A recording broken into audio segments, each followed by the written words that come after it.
Hello friends, मैं विकास शाक्या और entity data framework के इस वीडियो में, जो कि इस प्लेलिस्ट में है जहां पर आप रोज कुछ ना कुछ देखते हो ऐड होता हुआ, तो यहां पर मैं आज डिस्कस करने जा रहा हूं सेल्फ रेफरेंसिंग एंटिटीज़ के बारे में। हालांकि मैं इसके बारे में पहले डिस्कस कर चुका हूं, लेकिन वो स्कीमा फर्स्ट अप्रोच से था। तो आज हम डिस्कस करेंगे उसी चीज़ को कोड फर्स्ट अप्रोच से कैसे यूज़ करना है।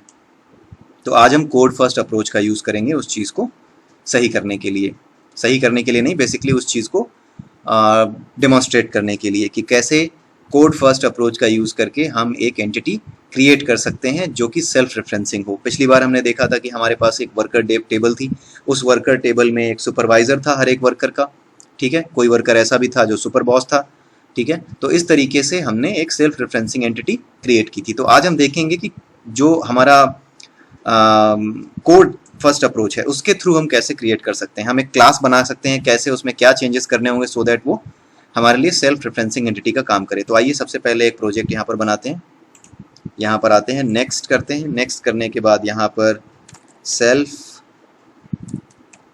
रेफ कोड फर्स्ट,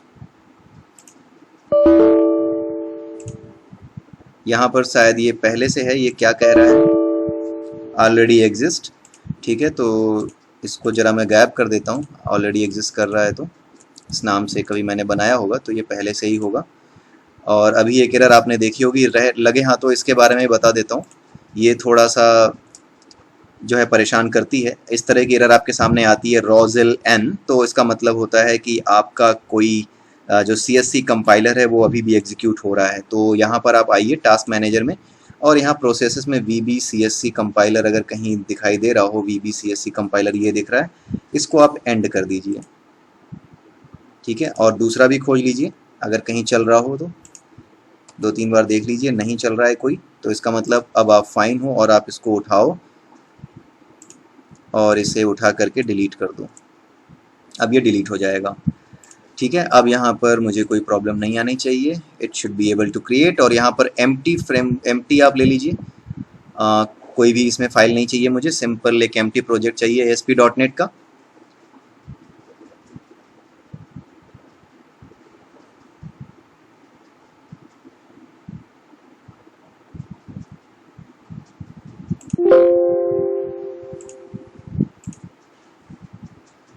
यहाँ पर आते हैं और यहाँ पर करते हैं ऐड न्यू आइटम, एक क्लास ऐड करेंगे जिसके थ्रू हम एंटिटी जनरेट करेंगे। तो कोड में आए, क्लास में आए, और वर्कर्स के नाम से हम एंटिटी सेट क्रिएट करना है हमें, तो वर्कर्स नाम यहाँ दे देंगे और हमारी ये क्लास क्रिएट हो गई। और यहाँ पर आपको 2-3 नेम स्पेसेस देने होंगे। पहला नेम स्पेस है हमारा component model dot data annotation, ये मैं जो एनोटेशंस यूज़ करता हूँ उसके लिए दे रहा हूँ, using system dot component model dot design, और उसके बाद यहाँ पर सेमीकोलन लगा दीजिए। उसके अलावा एक और चाहिए, using system dot component model dot data annotations dot schema, ठीक है। अब हम क्या बताना चाह रहे हैं कि हमारा एक टेबल होगा, उसका नाम होगा वर्कर डिटेल्स, ठीक है, इस नाम से होगा। अगर हम ये नहीं देते हैं, ऐसे नहीं होगा, ऐसे होता है, यहाँ पे आप ब्रैकेट्स में रखते हो, तो अगर हम इसको ऐसे नहीं देते हैं,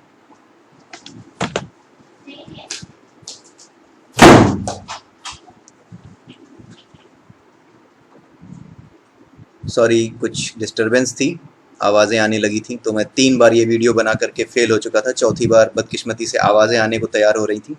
तो मैंने उस बदकिस्मती को हराने के लिए इस वीडियो को थोड़ा सा डिस्टर्ब करना ज़रूरी समझा, क्योंकि मैं बहुत मेहनत से बनाता हूँ, लेकिन कभी कभी ऐसी मुसीबतें आती हैं जो मेरे हाथ में नहीं होती, तो मैं उनसे लड़ता हूँ, नहीं दिखती लेकिन फिर भी लड़ता हूँ, लड़ता रहता हूँ।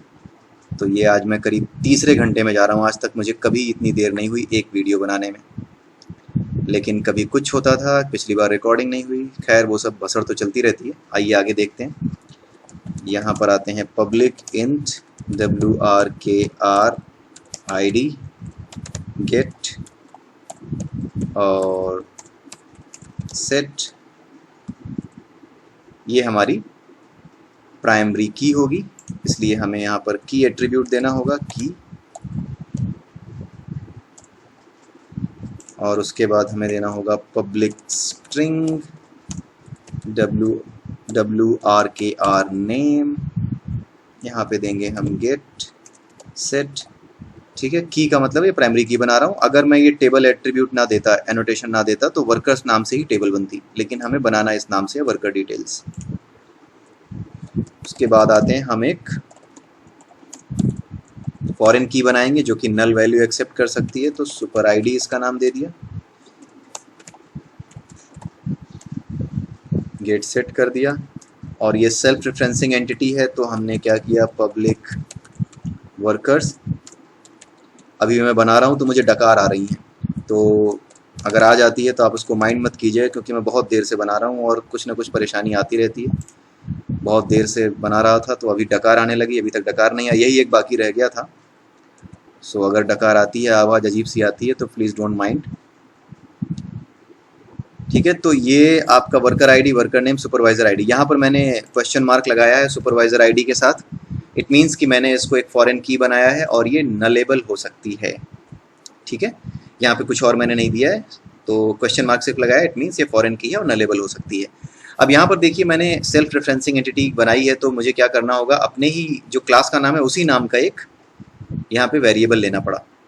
ठीक है, ये जो वर्कर्स है, जब हम वर्कर से सुपरवाइजर आईडी की ओर जाते हैं तो हमारा रिलेशन क्या होता है, मेनी टू वन, यानी बहुत से वर्कर्स का एक सुपरवाइजर हो सकता है। और मैंने ये भी बताया था आपको कि जहाँ पर मेनी टू वन रिलेशन होता है, वहीं पे दूसरी साइड से वन टू मेनी रिलेशन भी हो सकता है, होता ही है, हो सकता नहीं है, होता ही है।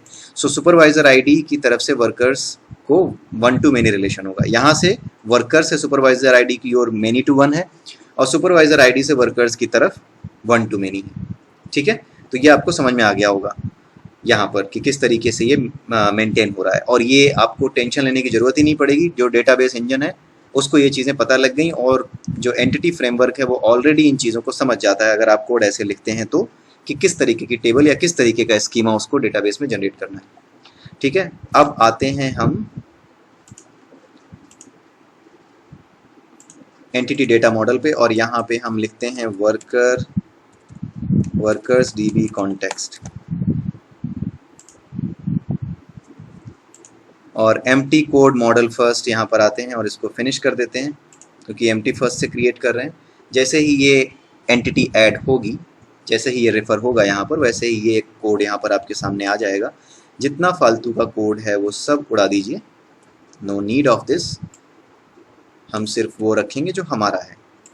सो यहाँ पर आपको क्या करना है, एक पब्लिक डीबी सेट प्रॉपर्टी बनानी है, किस नाम की है, वर्कर्स के नाम का एंटिटी है, और WRKR लिस्ट यहाँ बना दी, गेट सेट। ठीक है, अब यहाँ पर एक मेथड आपको ओवरराइड करना होगा, उस मेथड का नाम है ऑन मॉडल क्रिएटिंग। आप इस मेथड के बारे में अगर चाहो तो वहाँ जाकर के MSDN, जो ऑनलाइन MSDN लाइब्रेरी है, वहाँ पर जाकर पढ़ सकते हो। ये बेसिकली एक ऐसा फंक्शन है जो कि स्टार्टिंग में कॉल होता है जब आपका पहली बार कॉन्टेक्स्ट इनिशियलाइज हो रहा होता है। ठीक है, और ये कॉन्टेक्स्ट इनिशियलाइज कहाँ से होता है, ये इनिशियलाइज होता है बेस्ड ऑन दिस web.config में कनेक्शन स्ट्रिंग दी हुई होती है, और बाकी सारा कोड यहाँ पे आपको TT फाइल्स मैंने आपको बताई थी, इन TT फाइल्स में बहुत सा कोड लिखा होता है, जो TT फाइल जनरेट होती है, अभी नहीं हुई है, जैसे मैं बिल्ड करूँगा वैसे ही जनरेट हो जाएंगी। ठीक है, तो यहाँ पे वर्कर डीबी कॉन्टेक्स्ट है, और इसके थ्रू ये क्या करता है, डेटाबेस से वैल्यूज लेकर के आता है। ठीक है, तो यहाँ चलते हैं हम कोड फर्स्ट, सॉरी worker.cs के अलावा हम यहाँ चलते हैं वर्कर डीबी कॉन्टेक्स्ट में, और ये स्टार्टिंग में कॉल होता है, और ये बाय डिफ़ॉल्ट ये कुछ नहीं करता, लेकिन अगर आप इसको ओवरराइड करते हो तो वहाँ पर आप ये बता सकते हो कि किस तरीके से डेटा ये फेच करके लोकल स्कीमा, लोकल कैश में लाएगा। ठीक है, तो यहाँ पर आप क्या करोगे, आपको यहाँ पर मॉडल बिल्डर का यूज़ करना है, जो आपको पास किया गया है, ये मॉडल बिल्डर डॉट, यहाँ पर आप एंटिटी दोगे। इस एंटिटी को चाहिए कि आप कौन सी एंटिटी यूज़ करना चाहते हो, टाइपकास्ट करो, टाइपकास्ट नहीं, बेसिकली ये जेनरिक टाइप है, तो आपको टाइप का नाम देना होगा, तो टाइप का नाम क्या है, वर्कर्स है। ठीक है, और इसको इनिशियलाइज कर दिया हमने, अननेम्ड ऑब्जेक्ट बना दिया। उसके बाद हम यहाँ आते हैं हैज़ ऑप्शनल। हैज़ ऑप्शनल मैं क्यों यूज़ कर रहा हूँ, क्योंकि मुझे ये बताना है e डॉट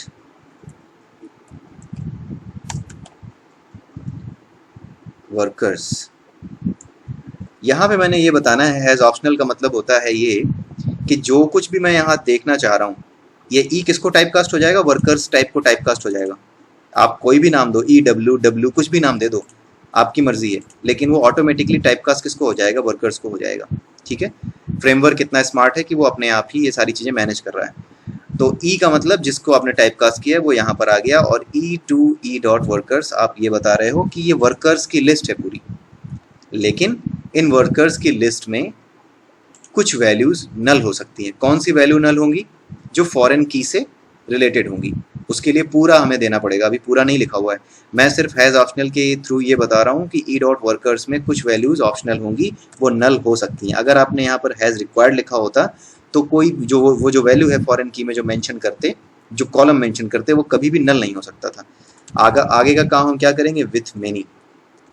विथ मेनी मतलब कि मेनी रिलेशनशिप है और बहुत से वर्कर्स हैं जिसमें हैज़ फॉरेन की, ये जो फॉरेन की है e two e dot super ID, ये जो फॉरेन की सुपरवाइजर आईडी से मिल रही है, ये जो फॉरेन की है, ये क्या हो सकती है, ऑप्शनल हो सकती है।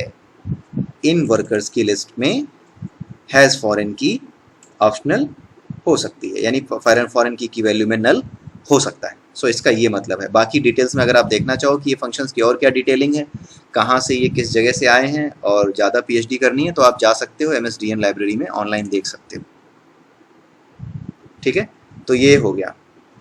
अब इसको एक बार बिल्ड कर लेते हैं, देख लेते हैं अभी तक कोई प्रॉब्लम ना हो। अब हम आते हैं, इसमें हमारा काम हो चुका है यहाँ पर जो DB कॉन्टेक्स्ट का है, बस एक काम बचा है, web.config में चल करके हम इसको थोड़ा सही कर देते हैं।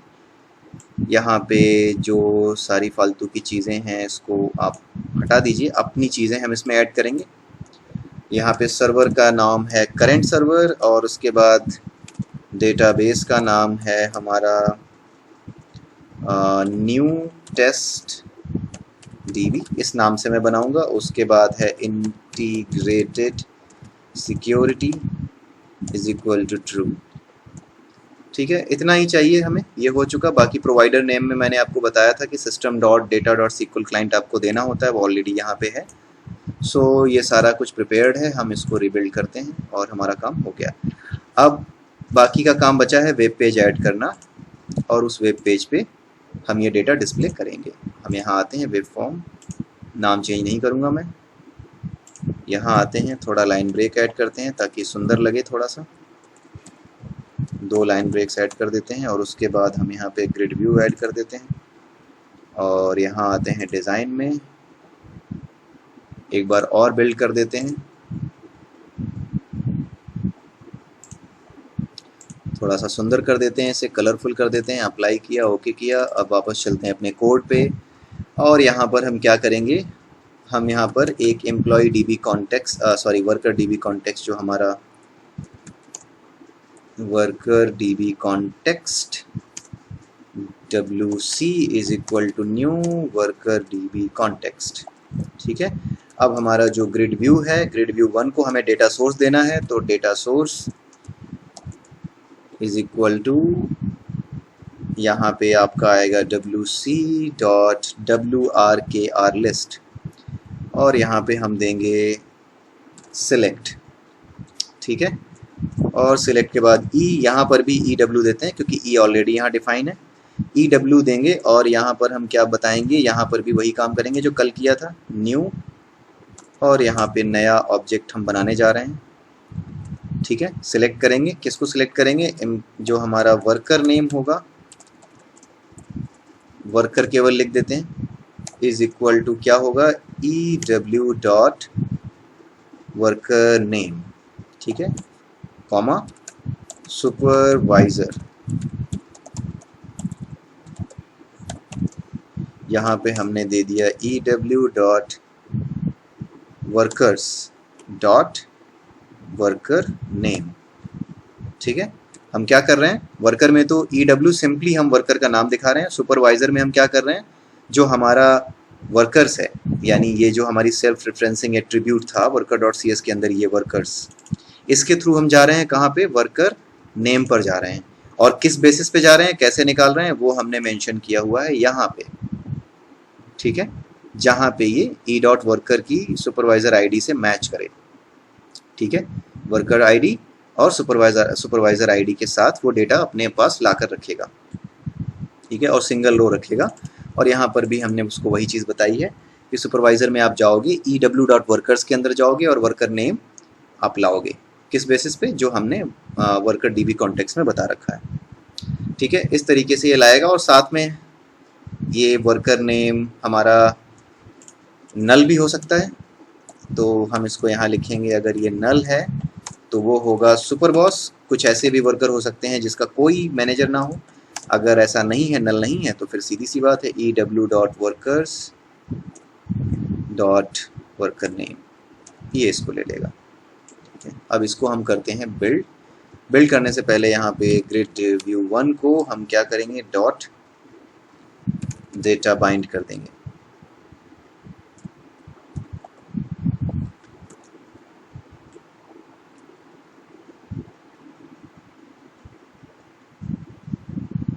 ठीक है, अब ये सारा काम हो गया। यहाँ पे एक काम और रह गया है, ये लिस्ट में लेता है, तो इसको .to लिस्ट कर देते हैं, बार बार गड़बड़ी ना हो, इससे पहले कि मेरा सिस्टम कुछ गड़बड़ी करे और इस वीडियो को भी ख़राब कर दे। मैं हर चीज़ शुरू से ही सही करके चलना चाहता हूँ। सो .to लिस्ट कर दी। और अब हम क्या करेंगे, यहाँ पर इसको सीधे से एग्जीक्यूट करने जा रहे हैं।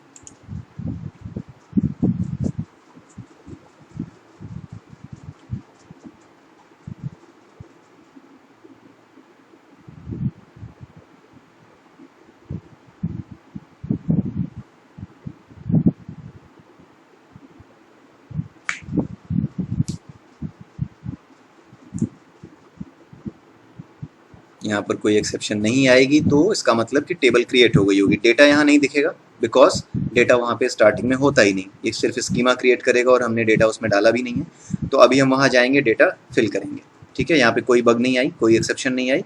हम यहाँ चलते हैं और डेटाबेस को ज़रा रिफ्रेश करते हैं। ठीक है, तो यहाँ पर न्यू टेस्ट DB आ गया, मुबारक हो। और यहाँ पर टेबल्स में आते हैं, इन टेबल्स में आप वर्कर डिटेल्स टेबल भी आ गई। तो हम यहाँ ज़रा चलते हैं, न्यू टेस्ट DB को लेते हैं, न्यू टेस्ट DB यहाँ कर देते हैं। ठीक है, अब इसको यूज़ करते हैं, यूज़ न्यू टेस्ट DB। तो हमने सेलेक्ट कर लिया। अब select asterisk from worker details, कुछ नहीं है। अभी हम इसमें सारी वैल्यूज़ ऐड करेंगे। मैंने पहले से ही क्वेरी लिख रखी है। सो आपने देखा 1 रो अफेक्टेड, सो 5 रिकॉर्ड्स ऐड कर दिए हैं। और आपने देखा कि यहाँ नल दिया हुआ है बिकॉज हमारा फॉरेन की नल हो सकता है। और आपने देखा कि पहला कॉलम की वैल्यू मैंने नहीं दी है बिकॉज पहला कॉलम हमारा क्या है, आइडेंटिटी कॉलम है, जो कि हमारा वर्कर आईडी है। तो आइडेंटिटी कॉलम का मतलब ये है कि डेटाबेस इंजन अपने आप इसकी यूनिक वैल्यूज़ हमारे लिए जनरेट करता रहेगा इंक्रीमेंटली, सीक्वेंसली। ठीक है, ये हो गया। अब इसके बाद हम आते हैं, जरा एक बार रिकॉर्ड देखते हैं और उसके बाद मैनेजर और सुपरवाइजर डिसाइड कर लेंगे कि कौन किसका मैनेजर होगा। ठीक है, यहाँ पर आया। अब यहाँ पर हम क्या करेंगे, विकास को सुपर बॉस बनाएंगे, यानी इसका कोई मैनेजर नहीं रखेंगे। राकेश का मैनेजर बनेगा विकास, यानी राकेश के जो सुपरवाइजर आईडी होगी राकेश के आगे वो कितनी होगी, 1 होगी। और बाकी के जो 3 एम्प्लॉई हैं इन सब का मैनेजर बनाएंगे हम राकेश को।